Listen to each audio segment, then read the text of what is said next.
Interview చాలా డీటెయిల్గా మాట్లాడారు ఆయన. ఎన్సీఆర్ గురించి కూడా, ఎన్ఆర్సీ గురించి కూడా మాట్లాడారు. మేము మద్దతు ఇవ్వమని చాలా స్పష్టంగా చెప్పేశారు. ఒకవేళ బీజేపీ ఆధ్వర్యంలోని ఎన్డీఏ అధికారంలోకి వచ్చినా మేము మద్దతు ఇవ్వమని ఆయన అలా చెప్పారంటే ఆయన చాలా కాన్ఫిడెంట్గా ఉన్నారు. బీజేపీకి ఖచ్చితంగా సీట్లు తగ్గుతాయి, మా మీద బ్యాంక్ అయ్యే పరిస్థితి వస్తుంది. మీరేమంటారు? ఈరోజు ప్యానెల్లో ఉండే బీజేపీలో ఉండే రామ్ కుమార్ గారికి చాలా ప్రశ్నలు సంధించండి అంటూ నాకు చాలా మంది మెసేజ్లు అవి పెడుతున్నారు సార్. బీజేపీ కూటమితో కలిసి ఉందా అనడానికి కొన్ని డౌట్స్ వాళ్ళకు ఉన్నాయట. ఎందుకంటే ఈరోజు టీడీపీ జనసేనని రాష్ట్ర ప్రజలు స్వాగతించారు. బీజేపీ టీడీపీ కలవడానికి మా అధినాయకుడు చాలా రోజులు ప్రయత్నించి వాళ్ళిద్దరిని కలిపారు. ఆయన చీవాట్లు కూడా తిన్నారు, ఆయన మాటల్లోనే చెబుతున్నా నేను. ఇప్పుడు కూటమి ముందుకు వెళ్తుంది. మేము కూడా అడుగడుగున బీజేపీ వాళ్ళకి నిరంతరం నేనే స్వయంగా ప్రచారంలో ఉన్నానండి. ఇవాళ రోజు అంటే బొప్పుడులో జరిగిన సభలో అమరావతి అనే పదాన్ని ఎందుకు మర్చిపోయారు, స్టీల్ ప్లాంట్ అనే ఒక సెక్యూరిటీ ఎందుకు ఇవ్వలేకపోయారు, వీటన్నిటికంటే మించి కల్వకుట్ల కవిత గారు అరెస్ట్ అయ్యారు. కానీ ఈ రాష్ట్రంలో 8గా ఉన్న ముద్దాయి అవినాష్ గారు ఎందుకు అరెస్ట్ అవ్వట్లేదు, కేంద్ర నిఘా వర్గాల సిబిఐ ఎందుకు చొరవ తీసుకోవటం లేదు, ఈరోజు ముద్దాయిలు నేరగాళ్లు రాష్ట్రంలో వీర విహారంగా సంచారం చేస్తుంటే ప్రజాస్వామ్యంలో రక్షణ ఏంటి? ఈరోజు మర్డర్ చేసిన వాడు కూడా మారు మనసు పొంది నేను రాజకీయంలో దిగుతాను, వాడిచ్చే పేమెంట్ నాకు వద్దు అంటూ ప్రాణాలకు తెగించే దస్తగిరి ఈరోజు నామినేషన్ వేస్తుంటే దస్తగిరి లాంటి వాడికి రక్షణ కల్పించలేకపోవడం, ఆ తల్లి సునీతమ్మ ఢిల్లీలో ఆవేదన వ్యక్తం చేస్తుంటే ఏదైతే అవినాష్ గారు నేను బీజేపీలో ఎంపీగా ఉంటాను, నన్ను నువ్వేమీ చేయలేవన్న పనికి మాలిన చెత్త స్టేట్మెంట్లు ఇస్తుంటే వీటన్నిటితో పాటుగా ఇక రాబోయే ఈ 2-3 రోజుల్లో మీకు ఎందుకు ముందు చెప్తున్నానంటే సార్, మీరు ఒకవేళ మోడీ గారికి మెసేజ్ ఇవ్వదలిస్తే ఇవ్వండి. ఒక్క మాట అమరావతి అనే పదం, ఒక్క మాట ఈ జగన్మోహన్ రెడ్డి గారిని గద్దదించడం, ఈ అవినీతి రాజకీయాల్ని పూర్తిగా అరికడతాననే పదం, స్టీల్ ప్లాంట్ లో ఎంతో మంది త్యాగాల ఫలితానికి సిద్ధాంతంగా పెట్టినటువంటి ఒక వ్యవస్థ అది వైజాగ్ స్టీల్ ప్లాంట్, దాన్ని కాపాడడంలో నా పాత్ర ఉంది అంటాం. ఈ మూడు పదాలు ఖచ్చితంగా రాగల 2 రోజుల్లో పర్యటనలో వాడకపోతే రిజల్ట్ వేరుగా ఉంటుంది అంటూ నన్ను క్వశ్చన్ చేయమన్నారండి. ఎందుకంటే ఇది మన ఇద్దరం కూటమిలో కలిసి ఉన్న స్నేహభావంతో ఉన్నవాళ్ళం. ఎందుకంటే టీడీపీ ఎప్పుడో తర్వాత వచ్చింది, ముందు మనం ఇద్దరం మంచి ఫ్రెండ్స్.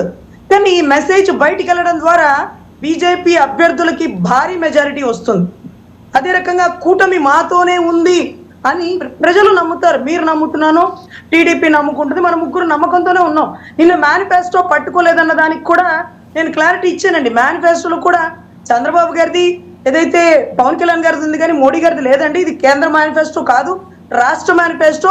కేంద్ర మేనిఫెస్టో సపరేట్ ఉంటుంది, రాష్ట్రం ఏదో నిర్ణయాలు తీసుకుంటుంది. 30 రాష్ట్రాలకి అధినాయకుడైనటువంటి మోడీ గారు ప్రత్యేకమైన కేంద్ర మేనిఫెస్టో రిలీజ్ చేస్తారు. ఇది మా ఇద్దరిది, అందుకనే మా నాయకులే పట్టుకున్నారు, దాంట్లో ఎటువంటి సందేహం లేదు.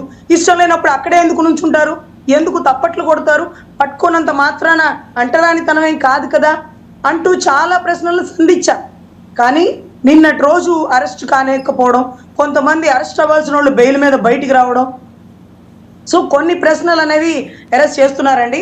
మళ్ళీ మీరు మాట్లాడినప్పుడు దయచేసి ఈ ప్రశ్నలకి ఒక క్లారిటీ ఇస్తే అందరం కలిసే పని చేస్తున్నాం అనేది మనతో పాటుగా ప్రజలు కూడా నమ్ముతారు. ఎందుకంటే ఇది ఒక్క రాష్ట్ర ప్రతి ప్రజానీకం మనసులో మెదులుతున్న ప్రశ్న. దీన్ని మన ఇద్దరం దాచిపెట్టేసినా సరే అక్కడక్కడ అనుమానాలు ఉంటాయి, అవి క్లియర్ చేసేసి మోడీ గారు ఇంకొక 2-3 డేస్లో వస్తున్నారు. 2 రోజులు పర్యటన ఉంది, 4 ప్రదేశాలు తిరుగుతున్నారు. కాబట్టి ఆయన ఒక్కసారి మైక్లో అమరావతి అనే పదం వాడితే ప్రాణం లేచి వస్తుందండి. ఎందుకంటే ఈరోజు 3 వ్యవసాయ చట్ట బిల్లుల్ని క్యాన్సిల్ చేసి క్షమాపణ చెప్పుకున్నటువంటి మోడీ గారు ఒక్కసారి గంగా జలాలు మట్టి తెచ్చి మా అమరావతిని స్టార్ట్ చేసి ఈ జగన్మోహన్ రెడ్డి గారు రావణ కాష్టం చేసేస్తుంటే అప్పట్లో అంటే ఆయనతో ఉన్నారేమో మాకు తెలీదు. ఇప్పుడు ప్రశ్న అడగనండి రజనీ గారు, నేను ఒక ప్రశ్న అడగనా? ఛత్తీస్గఢ్కి రాజధాని నవీ రాయ్పూర్ అనుకుంటాను. రామ్ కుమార్ గారు అంతేనా? నవీ రాయ్పూర్ 1500 ఎకరాల్లో అద్భుతమైన రాజధాని కట్టారు. మనకి 30,000 ఎకరాలు ఎందుకండి? అద్భుతమైన రాజధాని, ఢిల్లీని తలదన్నే అద్భుతమైన కట్టాలని తలదన్నే రాజధాని అక్కర్లా, ముందర కూర్చునే రాజధాని ఒకటి కడితే చాలు కదా. తలదన్నే రాజధాని తర్వాత కట్టుకుందాం, ముందర కూర్చొని రాజధాని ఒకటి కట్టుకోవాలిగా. 1500 ఎకరాల్లో బీజేపీ ప్రభుత్వం అక్కడుంది. వాళ్ళ రాష్ట్రాలు, కొత్త రాష్ట్రాలు ఏర్పడేటప్పుడు వాళ్ళు కట్టుకున్న రాజధానులు మనం చూసాం. కనుపోయేంత కాడుగు పెట్టుకోవాలా? సరే, ఈ రోజు ప్రజలు యాక్సెప్ట్ చేశారు. 33,000 ఎకరాలు మనం అడిగితే ఇవ్వడానికి ప్రజలు సిద్ధంగా లేరు కదా సార్. వాళ్ళు ఇష్టంగా ఇచ్చారు. రాజధాని గొప్పగా ఉండాలనుకున్నారు.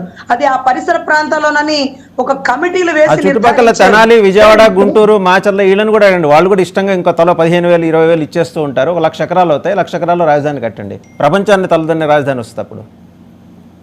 సార్, ఈ రోజు ఒక అద్భుతమైన ఆలోచన తీసుకొని దాన్ని ఇంప్లిమెంట్ చేస్తున్న టైంలో చివరాఖరిలో మీరు ఈ మాట అనడం కరెక్ట్ కాదు సార్. రాజధాని 33,000 ఎకరాల్లో గొప్పగా ఉండాలన్న విజనరీ గల వ్యక్తి గవర్నమెంట్ ఆఫ్ ఇండియా ఇచ్చిన 1,500 కోట్లు, ఒక్క నిమిషం అండి, గవర్నమెంట్ ఆఫ్ ఇండియా ఇచ్చిన 1,500 కోట్లు డ్రైనేజీకి ఖర్చు పెట్టి రాజధానికి ఖర్చు పెట్టామని చెప్పడం అది ఎంతవరకు కరెక్ట్ చెప్పండి. సార్, వాటన్నిటికీ క్లారిటీ టీడీపీ ప్యానెల్లో ఉంటారు కదా. రైట్ కదా, రైట్. సో మనం ఏంటంటే మన శక్తి మేరకు రాజధాని కట్టుకుందాం, అద్భుతంగా కట్టుకుందాం అనే కాదండి, శక్తి మేరకు రాజధాని కట్టుకుందాం, అద్భుతంగా కట్టుకుందాం అనే కాన్సెప్ట్ వెళ్ళాలండి. మనం మొదలెట్టినప్పుడే ఇది తాత్కాలిక రాజధాని, ఇది తాత్కాలిక భవనం, ఇక్కడ ఉండే తాత్కాలిక, ఇవన్నీ తాత్కాలిక నివాసాలను మొదలెట్టుకుంటే మీకు ఇంకా పురిట్లోనే సంధి కొట్టినట్టు కదా. సరే, అవన్నీ let us discuss later on. మిగిలిన అంశాల జోలికి వస్తే, జనసేన ప్రత్యేకించి మీరు స్టీల్ ప్లాంట్ మీద అయితే మీరు కొంచెం నిబద్ధతతో పనిచేస్తున్నారు. క్లారిటీ ఏమన్నా తెచ్చుకున్నారా? అలాగే ఆ స్టీల్ ప్లాంట్ గెస్ట్ హౌస్ నుంచి బయటకు వచ్చి 2 మాటలు మాట్లాడినట్టు మళ్ళీ మాట్లాడతారా? అది ఇక మోడీ గారి 2 రోజుల పర్యటనలో అమరావతి స్టీల్ ప్లాంట్ అనేది కొంచెం గట్టిగా చెప్పాలి సార్. వైజాగ్ వెళ్ళినప్పుడు కూడా అన్నయ్య చెప్పారు, స్టీల్ ప్లాంట్ ని కాపాడడంలో జనసేన బాధ్యత ఉంటుంది, చిత్తశుద్ధిగా నేను అడిగేది అడుగుతాను మనస్ఫూర్తిగా అంటూ, గతంలో కూడా అండి కంచెలు తెంచుకొని అమరావతి కోసం ఎలాగా విప్లవ రాజకీయాలు చేసినటువంటి మా నాయకుడు అదే రకంగా వైజాగ్ స్టీల్ ప్లాంట్ విషయంలో కూడా ధర్నాలో కూర్చుని వాళ్ళకి సంఘీభావం తెలిపినటువంటి పరిస్థితి. అంటే ఎక్కడ తప్పు జరిగితే అక్కడ ప్రశ్నిస్తాడండి. అది దాని ముందు ఎవరు